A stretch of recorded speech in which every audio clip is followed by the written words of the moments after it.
before I started with Theophan, I really felt like each sales conversation for me was a real struggle.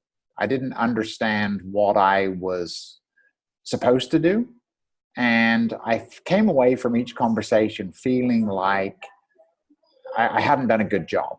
And if the outcome was negative, I tended to view that as my fault. Um, and what I've learned now through working with S3 and working with Theophan in particular is really a sales process, which for me is redefined what sales is. It's not a high pressure approach to drive somebody to buy something they don't need.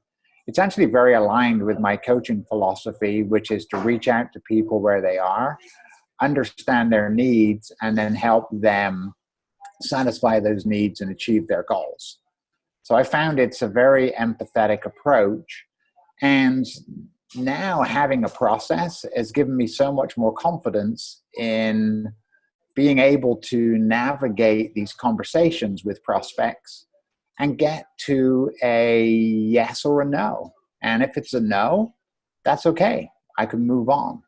But I am finding that I'm much better now at being able to really understand people's needs and make an offer to them which actually reaches out and is attractive to them. And what I find as a coach is it's one thing to understand, it's another thing to do.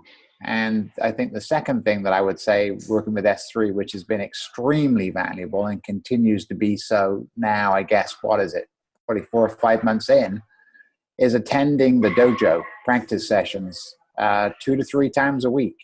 And each one of those, as much as I feel like I already have it down, I realize that I don't. In fact, today was one of the few times that I actually had a really easy, natural conversation with a prospect that went really, really well. Just because it wasn't me doing an act, it was me just being normal. And I've taken these practices and made them my own. So I now feel very comfortable. And going back to what I said earlier, I had a lack of confidence. Now I feel completely the opposite. And I'm very happy and enthusiastic going into any sales conversation.